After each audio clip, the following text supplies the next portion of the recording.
Lewis Hamilton's Ferrari era has started, with his maiden test set to follow the first days with his new F1 team. Hamilton will drive a 2023 Ferrari this week at Fiorano, its test facility at its Maranello base, as his preparations for life after Mercedes have finally begun.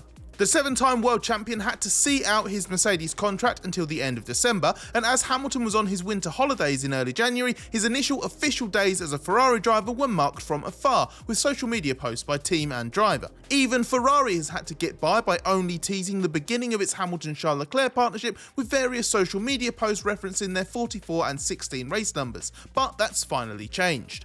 Hamilton's first day at work acclimatising with Ferrari came on Monday, January the 20th, when he was shown around Maranello for the first time. He described the day he began to realise his dream of racing in Ferrari red as one he will remember forever and the start of a new era in Ferrari's history. Hamilton's first day started at Maranello before moving across to the Fiorano track, where his first official images as a Ferrari driver were taken in front of company founder Enzo Ferrari's old house. He met team boss Fred Vasseur and Ferrari CEO Benedetto Vigna in the square named after Ferrari legend Michael Schumacher. Ferrari even made an F40 available for the first day images, as that is Hamilton's favourite supercar. Upon returning to Maranello, Hamilton met the management team and Ferrari vice chairman Piero Ferrari, Enzo's son, before his total immersion programme, as Ferrari calls it, began properly. This included visiting all the departments to get to know the team, with more technical meetings and briefings scheduled for Tuesday. These first 2 days prioritise Hamilton's introduction to key team personnel and learning the most pressing information, but will also incorporate specific milestones like his seat fit and first work on the simulator. Concerns over the weather meant the date has been kept flexible, but it's due to be on Wednesday, January the 22nd. Ferrari is keeping a lid on its exact plans to avoid fans flocking to either Maranello or Fiorano, jamming up the roads and trying to find a place to watch along the overpass that runs alongside the circuit. It's possible that Wednesday ends up being a red herring and Ferrari actually tries to sneak the test in on Tuesday when everybody else is expecting it a day later, but right now we're expecting 2 days of acclimatisation in Maranello before Hamilton gets on track.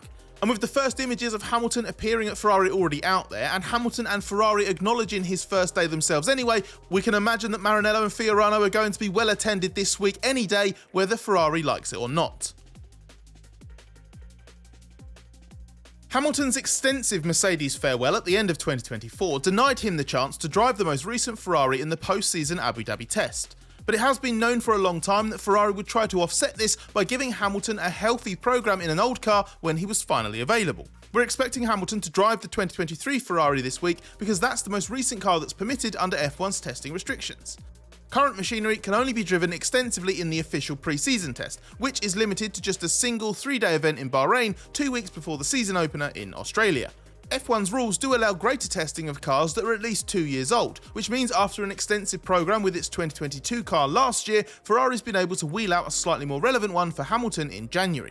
But these regulations have become more restrictive for 2025. That's because of concerns that teams were exploiting those opportunities to perform the most relevant tests possible with active drivers, and ironically, Ferrari was one of the most vocal critics of that, believing it was against the spirits of tests that were designed to assist with developing young drivers. As Hamilton is one of Ferrari's 2025 race drivers, his mileage is limited in cars that fall within the testing of previous cars or TPC banner using Pirelli's so-called Academy tyres, which are a different, worse specification to the race compounds.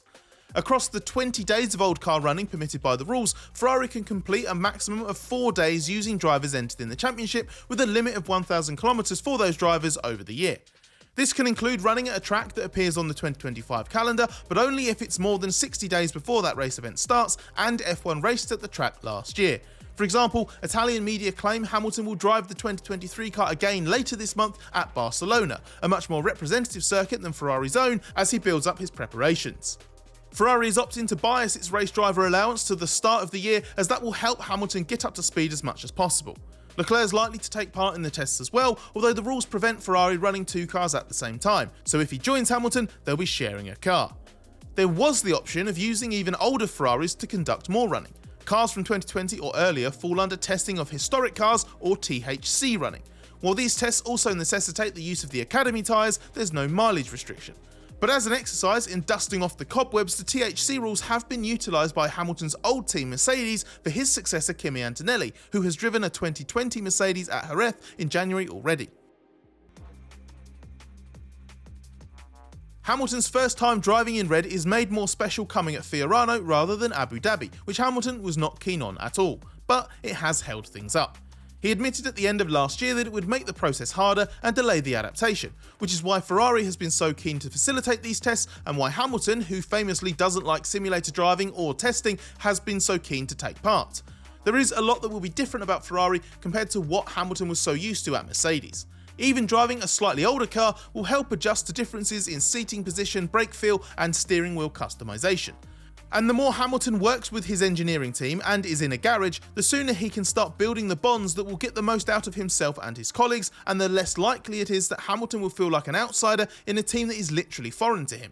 That engineering team includes new race engineer Riccardo Adami, who worked with Hamilton's predecessor Carlos Sainz and Sebastian Vettel before that. Hamilton, who developed a good relationship with Vettel, is reported to have sought the four-time world champion's opinion on Adami and other Ferrari matters. Don't underestimate the significance of Hamilton acclimatising to the engine either, as Hamilton has only known Mercedes power in his entire F1 career, let alone the V6 turbo hybrid era. With the hybrid specifically, the Ferrari package has a different performance profile to the Mercedes, historically being better off the slow corners on initial acceleration due to its turbo design. So while the 2023 Ferrari car and engine package was a more limited model than its slightly more competitive predecessor, let alone the title-challenging 2024 car, getting stuck into scoping out the differences, plus all the off-track stuff Hamilton's getting used to this week, will have clear benefits. Hamilton will almost certainly get into the 2025 Ferrari before Bahrain testing, with Ferrari expected to use some of the even more limited current car testing allowance after its launch on February 19th. The likelihood is that Ferrari will complete a short run at Fiorano with both Hamilton and Leclerc driving. This can take the form of a so-called demonstration event, which is heavily restricted to just 15 kilometers, or a promotional event more commonly known as a filming day, which allows for a much more useful 200 kilometers of running. Only 2 demonstration events and 2 promotional events are allowed a season, and at least one of each is commonly used to shake down a car ahead of testing, while also capturing footage for the team and its partners. Using a demonstration event for the initial shakedown is a handy way to buy back a few more laps of more worthwhile running in a promotional event. By the time pre-season testing starts in Bahrain and Hamilton's work in the 2025 car will start in earnest, he will have long since begun to build a decent rapport with his engineering team, got more used to Ferrari's processes, and have an idea of what a Ferrari car and engine feels like from the cockpit compared to a Mercedes. There are some things the private work starting this week simply cannot offer though. The academy tyres in the private tests are not irrelevant, but they are not directly comparable to those that are used in competition. Tyre preparation and grip feels like more of a dark art than ever, so subtle differences can have a big impact. Plus, Hamilton is known to be more sensitive to the low-profile Pirellis in use since 2022, which don't seem to suit a high-energy corner entry driving style like the one Hamilton favours. And once we get to Bahrain, other drivers and teams will be running at the same test. We mentioned the restrictions around old car testing means Ferrari can't put Leclerc out in a second car as a reference for Hamilton even if it wanted to, and obviously there's still only one car allowed in pre-season testing. But while Leclerc can't be on track at the same time in Bahrain, which makes a like-for-like comparison impossible even though many will try, Ferrari will almost certainly split at least one day and it will still be the first chance to start comparing the two. That will be invaluable for Hamilton and Ferrari, who will start to see where the limitations of the car or Hamilton himself really are and where he can make bigger gains.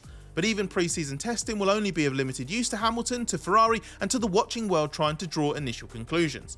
It will likely be crammed into just 1.5 days of driving, and a single Bahrain test is less used to Hamilton than in recent years when Bahrain has then hosted the opening race, which would have at least given him a handy amount of circuit continuity.